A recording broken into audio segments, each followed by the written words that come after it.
many that are built like me. I'm the last of my kind. Talking to Wes about it. Got a good lineup for y'all. Let's check it out. This is the number of people in each age group who our Social Security Department says is still alive. We apparently have more than 6 million between the ages of 90 and 99. And that's not even where the craziness starts. See, because we also have nearly 5 million between the ages of 100 and 109, 3.6 million between 110 and 119. I'd like to remind you that the oldest person recorded on Earth right now is 116 years old. But that can't be true, because according to our Social Security Department, we have 3.4 million that are between the ages of 120 and 129. 3.9 million between the ages of 130 and 139, 3.5 million between the ages of 140 and 149, 1.3 million that are 150 to 159 years old, and fuck, we not even have people who are above 200, but we even have one who's above 360. And let me just remind you, once you're past this bracket, all of this is eligible for Social Security. But yeah, there's no fraud. There's no reason for Doge. I really like your shirt. So I'd like to talk about where you think there's waste within your department. Where do I start? What exactly will you be cutting? And how much of it? And can I watch you do it while eating pork cracklings? Let's start with personnel. Okay, you need to understand, just to keep this town afloat, we probably have to cut the budget of every department by 40 or 50%, okay? Well, but Chris said that you just had to, tinker with things. Yeah, he said that because that sounds a lot better than we're going to gut it with a machete, okay? Hello again. Did you miss me? Perez Hilton here, the queen of all media, the original influencer, and your #1 source for everything It Ends With Us saga, and I am making my way through Blake Lively's amended complaint against Justin Baldoni.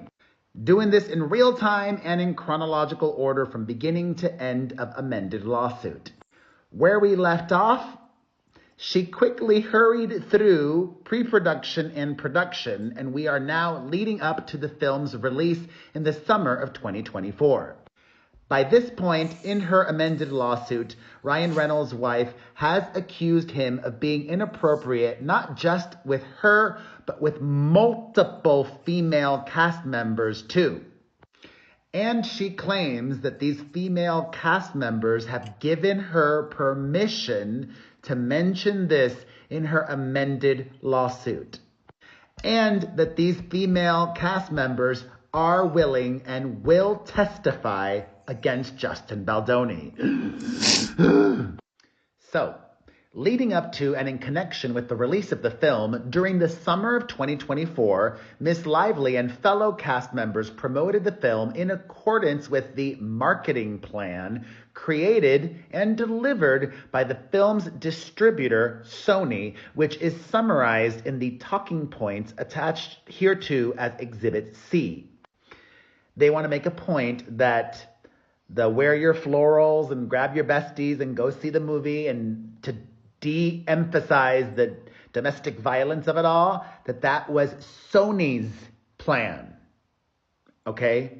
Blame Sony, not Blake Lively. Miss Lively and other cast members were under a contractual obligation to engage in media, press, marketing activities, and render promotional services in accordance with the marketing plan. Sony's marketing plan, she alleges. The marketing plan directed the cast to focus more on Lily's strength, her character, and resilience, as opposed to describing the film as a story about domestic violence, and to avoid talking about this film that makes it feel sad or heavy. It's a story of hope. Wayfarer, they say in the lawsuit, endorsed this plan in an email to Sony on August 11th. Mr. Heath described the marketing of the film to date as brilliant and fantastic, and noted that we are not saying it's been inappropriately marketed in any way. Ay, Dios mío. I remember the full email. This is just so crazy. Why would her C-list lawyers do this? If you have forgotten, at this point, his producing partner reached out to Sony to say, great job, and we want to remind you all that we think it's important to also talk about these issues. And as Justin Baldoni mentioned in his amended lawsuit, he was working with DV groups and survivors and had been doing that for quite some time. And it was important for him to get that message out there. That was the context of that email.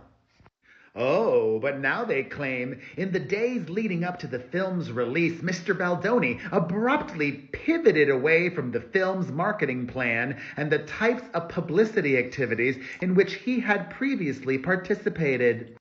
What the public did not know was that Mr. Baldoni and his team did so in an effort to explain why many of the film's cast and crew had unfollowed Mr. Baldoni on social media and were not appearing with him in public.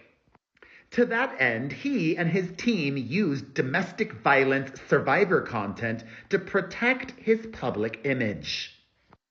Other cast members contemporaneously observed Mr. Baldoni's pivot as it was happening. For example, a female cast member lamented to Miss Lively in a text on August 10th, 2024, that Mr. Baldoni's marketing pivot was jeopardizing the success of the film and opined that the pivot would not work because it would eventually come out that Mr. Baldoni was using domestic violence commentary to cover his own behavior. What the public also did not know was that this was the beginning of a multi-tiered plan that Mr. Baldoni and his team described as social manipulation designed to destroy Miss Lively's reputation. The plan was backed by virtually unlimited resources. Wayfarer's co-founder, co-chairman, and leading financier is multi-billionaire Steve Sarowitz, who divulged to a witness at the film's New York premiere on August 6, 2024, that he was prepared to spend $100 million to ruin the lives of Miss Lively and her family.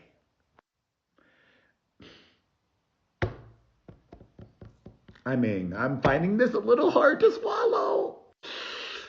Hopefully, these cast members and in this instance, witnesses that she's referring to, hopefully they do testify for her as she claims they're going to. This has to go to trial. This has to go to trial. Ugh! And it frustrates me that if it does end up going to trial, because it's a federal case, cameras won't be in the courtroom. But I will keep you updated as I have been. But there's more. Ooh, that was not the only time Mr. Sarowitz made such a threat. Later, in August 2024, even though the film had turned out very well and Wayfarer had made a lot of money on it, Mr. Sarowitz confessed to another witness, an individual who was working with Wayfarer on an unrelated project, that if Miss Lively or Mr. Reynolds ever cross the line, ever, then I will go after them. He declared, I will protect the studio like Israel protected itself from Hamas. There were 39,000 dead bodies. There will be 2 dead bodies when I'm done. Minimum. Not dead, but you're dead to me. So that kind of dead. But dead to a lot of people if they ever get me to that point. I'll make it worth their while because I'm going to spend a lot of money to make sure the studio is protected. Supported by Mr. Sarowitz's financial backing and militaristic worldview, Mr. Baldoni and his Wayfarer associates embarked on a sophisticated press and digital plan in retaliation for Miss Lively exercising her legally protected right to speak up about their misconduct on the set, with the additional objective of intimidating her and anyone else from revealing in public what actually occurred. All right, y'all, by this point, am I the only one getting a sense that Ryan Reynolds helped write this amended complaint? It's dramatic. It's well written. It's very Ryan Reynolds. Just like he rewrote that rooftop scene. Oh, and coming up next, we're getting to the publicist and the crisis PR expert. Stay tuned. A lot more is coming. I am doing this in real time. I am not sleeping. I am so thankful to you for watching and being with me along this ride. It is wild. Whew. A lot to take in this video. And some heavy allegations, theories from her. What do you make of this all? Let me know your thoughts in the comments section, and I will see you again soon. Let's go into the real numbers. From 200 to 209 years old, 879 people. From 210 years old, I haven't met any of them. And if I did, I would bless them. I would worship the ground they walk on. 210 to 219 years, 866. From 220 years old to 229 years old, 1,039. And then you have two people. From 240 years old to 249 years old, one person. And there's one person that's 360 years old. Don't make no sense. Hey everybody, happy Thursday.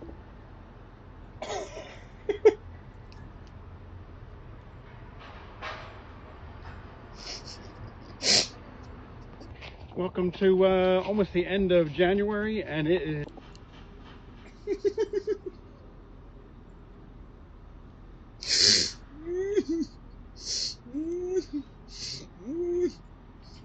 I love it. it's almost 70 degrees outside here. You gotta love living in the Carolinas.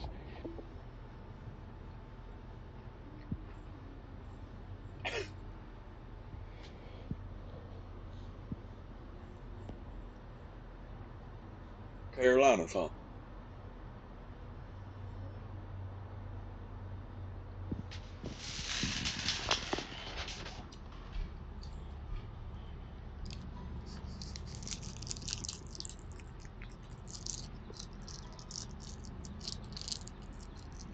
I'm never going to the Carolinas again. Hi, my name is Kelly Donahue, and it is February 15th, and I will be doing an abdominal assessment on Andrew here. Andrew, do you consent to having this assessment videotaped? Yes. Okay, I'm gonna have you lay flat on your back. I'm gonna have a pillow under your legs so you're comfortable. I'm gonna assess your skin.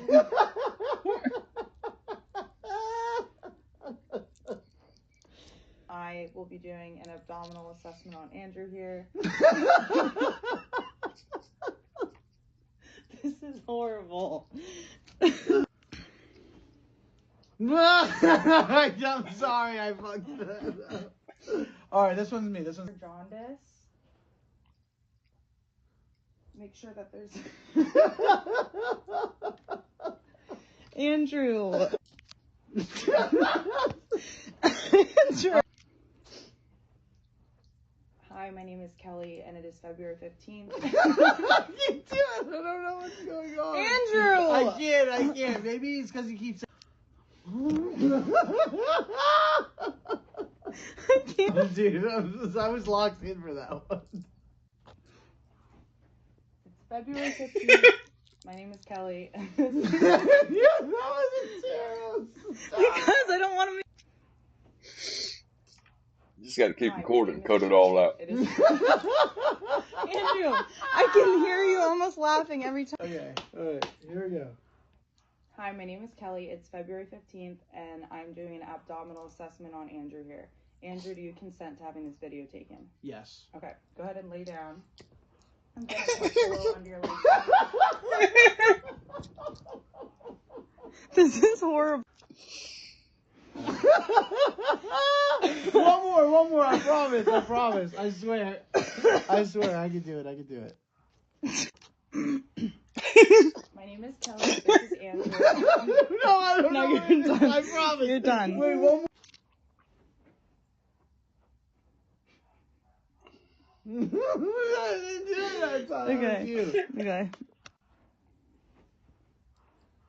Hi, my name is Kelly. It's February 15th, and this is Andrew. I'm going to be performing an abdominal assessment on him.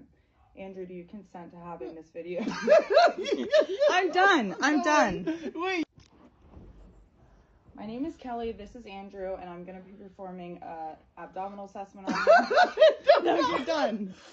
I swear it'll be my last one. I'm getting my mom. I swear. No. Just trust me, please. Stop laughing. I swear I will. This done. Never again. Come on.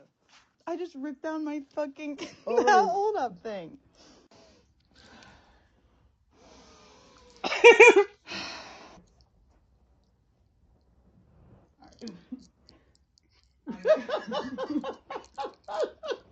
I can't do it on you. We were kind of waiting for them to reemerge. And in my imagination, in my crazy PR imagination, I did not foresee that they would go right back into the belly of the beast that we are all trying to slay. I did not think that they would come up with this brilliant idea to hit a red carpet first. If you see us in the club, we'll be acting real nice. And that's exactly what they did. They decided to hit the red carpet at Saturday Night Live. So you guys take a look at them walking here just so we can see this.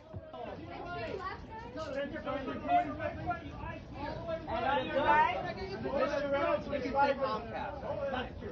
are y'all even doing here?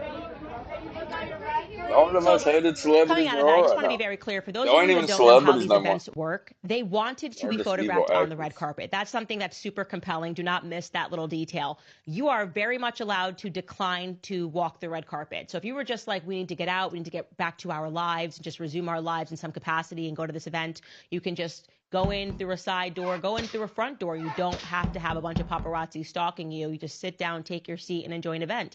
And I would have been less offended if they had done that. But no, they wanted to be seen. They wanted their photos to be publicized. They wanted people to see them smiling amongst their A-list friends. And then it gets, of course, worse because they wanted to be so seen that Ryan Reynolds, of course, inserted himself into an SNL cameo. And in case you haven't seen it, I'm sure you have. Let's just watch what he does. The context is Tina Fey and Amy Poehler. I love them both dearly. Great movies. Are essentially having all of these stars stand up and surprise. They're asking them questions, and they're supposed to be like a funny skit. And you let me know if you thought Ryan Reynolds was really funny here. Take a listen. I don't think he's ever funny. Oh, hey, Ryan Reynolds. Hey. Ryan Reynolds, how's it going? Great. Why? What have you heard?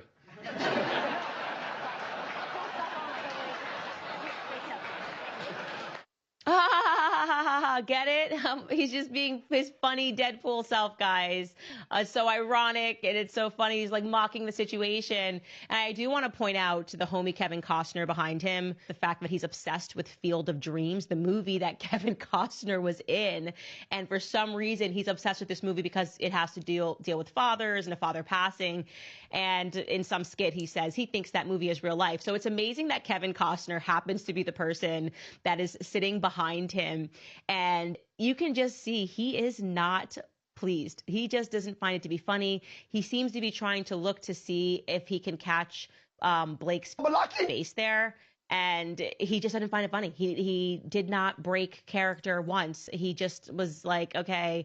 And there were other people as well who didn't find it to be entertaining and were just sort of like, okay. And you could see that they didn't want to be inserted into, I guess, what you could now refer to his various Deadpool scenes, where he wants people to think that he's surrounded by friends because he's a very small, insecure man. And so what makes Ryan feel good about himself is money and power and proximity to power. We could speak about 1,000 reasons why the public did not like this, why the public did not find this to be funny. And I would say the first thing is because, Ryan, you are forgetting this case is supposed to be about sexual abuse, right? You have told us that your wife suffered a form of sexual harassment, and yet for whatever reason, you cannot stop mocking that sexual harassment in front of every camera that you see. I don't know. Is that the first instinct of a man? If I came home to my husband and said I was sexually harassed, you'd be like, let me put it into a movie script. All his characters are like sexually harassing characters. Like he's a womanizer. And act it out. Yeah, That would be so great. And I'm going to bring my A-list homies. I'm going Hollywood to keep writing sign. about intimacy coordinators. That would be weird. That's not something that actually a man I who didn't say serves that. to protect his family and his wife Entertainment. would do. It wouldn't be their first instinct at all to try to make money off of it and to try to humiliate this person and to keep mocking it. Your whole lawsuit alleges that you struggled with anxiety from this abuse, and yet your husband is free to go mocking it. And so, yeah, we can actually hear Brian Friedman, Justin Baldoni's lawyer, who responds to this little cameo, this non-funny skit, and he's pretty much echoing the internet's sentiment on this when he appeared alongside Billy Bush for an interview. Take a listen to what he had to say. What did you think when you saw, Ryan, make light of the situation? I guess try to find some humor in all this. I'm unaware of anybody, frankly, whose wife has been sexually harassed and has made jokes about that type of situation. I can't think of anyone who's done anything like that, and so it surprised me. He is absolutely correct, and again, he just wins for his sincerity, his ability to connect with people, regular people outside of the Hollywood bubble, many women who have actually survived sexual abuse, sexual harassment, whatever it is, who are offended to watch this couple pretend that she is a victim of it, as they just can't stop mocking it. And the reality is, if you want to know the answer to the question of why is Ryan able to just keep mocking it, because what's actually funny to him is not the sexual harassment. What's funny to him is that he found a tool to be able to stage a hostile takeover of a business. And they were high. They were totally high on their own supply of power. They were enjoying it. They were enjoying humiliating Justin Baldoni. Like I said, they got so close to winning this. They were so close to the end of their evil plot, unabashed plot, to put him in the basement just for like an extra sprinkle of terror. Like we just are so high on our own supply. We're telling people to fire him. We're calling him a rapist, allegedly, according to the documents filed. Like he said, this WME. We're using our dragon. We're talking about Khaleesi. And really, this was because we now have so much power that we can stage a hostile takeover of business and nobody can touch us, okay? And the public doesn't like that. They don't like it at all. They see right through it. You're talking nasty to everybody. The city attorney, me. Who give you the right to talk nasty and don't get talk nasty back? Your little nasty butt. And I would say another reason that the public didn't respond well to this was because we have already accurately deduced that the both of you are raging narcissists. You think you can simply hit up your A-list friends to further enable your abuse. Basically, what they are signaling by hitting this carpet and intentionally getting photographed is they're watching everyone on TikTok, they're watching everyone on Instagram say, what you did is not okay. And they're standing in front of the world and they're saying, we can't be canceled because we're too connected. So what? Sorry for the rest of you guys. Sorry for the rest of you idiots who are beneath us. We just have to make a phone call to Ari Emanuel and we can get into a skit. And how we treat people doesn't matter. And that's exactly what this evening looked like to the rest of us. Fact. I don't watch no Saturday Night Live no more. We called and Sorry Arby said, bet, and sent us 50 pounds of sauce. Yeah. Not joking. These boxes are 25 pounds each. I'm never catching shit again for getting sauce. Dude, I'm your new Arby sauce crack dealer. And with this amount, the FBI is going to get in on this. We've got a few more boxes, so let us open those. All right, babe, you wanna go first? All right.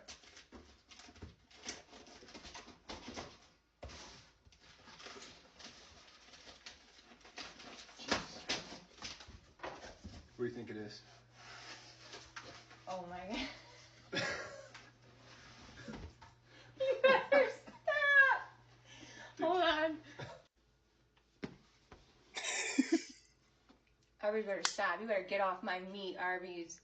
This looks an awful lot like some beef curtains. I'm just kidding, Arby's. I meant that in the most respectful way possible. Okay, this box. Is that a tablecloth?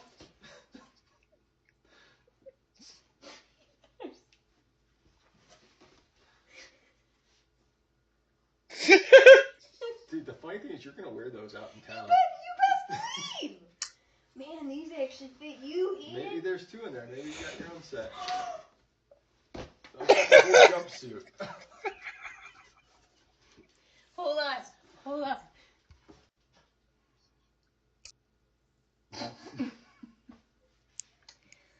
Listen. Ain't no way. You see me Ain't no out way in that's this the best. outfit. I got some sauce on me. I got that horsey sauce. I got that Arby sauce. Are you okay? No. Are you okay? You can't get enough of this. I'm not gonna lie, I'm getting turned on. You got a lot of meat on you right now.